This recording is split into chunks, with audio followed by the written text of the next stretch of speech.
मन के हारे हार है और मन के जीते जीत। ये कहावत तो आपने कई बार सुनी होगी, लेकिन क्या इस बात का ये मतलब निकाला जाए कि जीवन के सभी अहम फैसलों में सिर्फ मन का ही हाथ होता है? आपने अपने आसपास कई बार लोगों को ये कहते हुए सुना होगा कि आज किसी काम को करने का मन नहीं है, आज मन बहुत उदास है या आज मन बहुत खुश है। और अक्सर कई बार ये सब बातें आप खुद भी अपने मन में सोचते होंगे।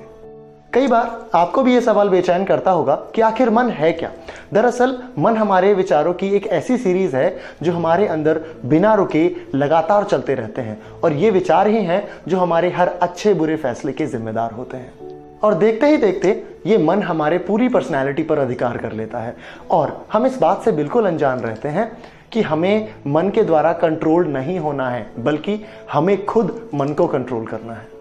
आपने अक्सर कई बार देखा होगा कि जब किसी इच्छा को मन में दबाया जाता है तो वो कुछ टाइम के लिए कम हो जाती है, कुछ टाइम के लिए रुक जाती है, लेकिन कुछ समय बाद वो उतनी ही तेजी से वापस आ जाती है।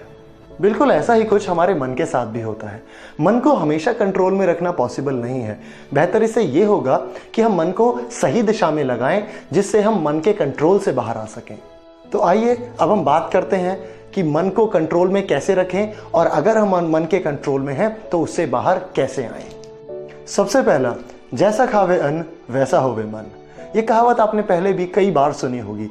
जैसी प्रकृति हमारे भोजन की होगी वैसा ही हमारे मन का स्वभाव होगा। अगर आप सात्विक और पौष्टिक भोजन खाते हैं तो आपके मन की अस्थिरता और चंचलता भी बहुत कम होगी, लेकिन इसके उलट अगर आप तामसिक भोजन जैसे कि मांस और शराब का सेवन करते हैं तो आपका मन ज़्यादा अधीर और ज़्यादा चंचल और बहुत ही अनकंट्रोलेबल होता चला जाएगा।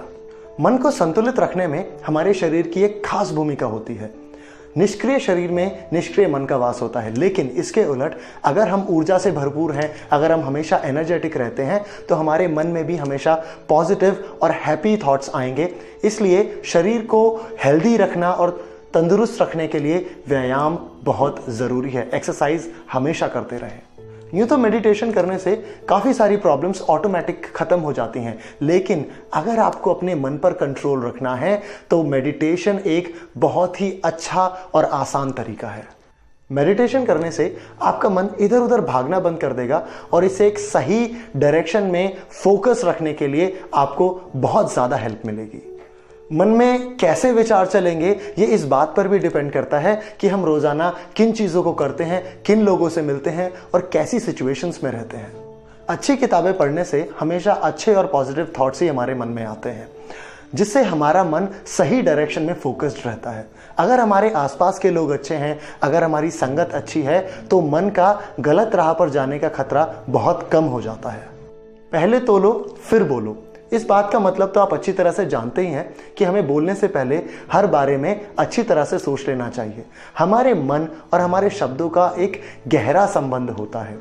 मन जितना बेचैन होगा उतने ही अनकंट्रोलेबल और कड़वे हमारे बोल होंगे, और मन जितना शांत होगा उतनी ही स्पष्ट और निश्चल हमारी बोली होगी। इसलिए मन पर नियंत्रण रखने के लिए क्यों बोलते समय संयम रखना ज़रूरी है, ये मैंने आपको इसके थ्रू समझाने की कोशिश की है। ऐसा कर पाना थोड़ा मुश्किल लग सकता है, लेकिन शुरू में बोली पर रखा गया कंट्रोल बहुत जल्दी आपके मन को कंट्रोल करने में आपको बहुत ज़्यादा हेल्प करेगा। खाली दिमाग शैतान का घर, यानी जब आपके आसपास कुछ करने के लिए कोई ऑप्शन नहीं होता है, उस समय आपका मन बहुत सारे अनकंट्रोलेबल थॉट से घिर जाता है जो ज़्यादातर नेगेटिव ही होते हैं, और ऐसे विचार आपकी पर्सनैलिटी को बहुत ज़्यादा नुकसान पहुँचाते हैं। इससे बचने के लिए ये ज़रूरी है कि खुद को किसी ना किसी काम में बिजी रखा जाए, ताकि मन में आने वाले थॉट्स भी उस काम को कंप्लीट करने में बिजी रहें। उम्मीद करता हूँ ये वीडियो आपको पसंद आई होगी, तो ज़्यादा से ज़्यादा इस वीडियो को शेयर करें, लाइक करें और हमारे चैनल को सब्सक्राइब करें।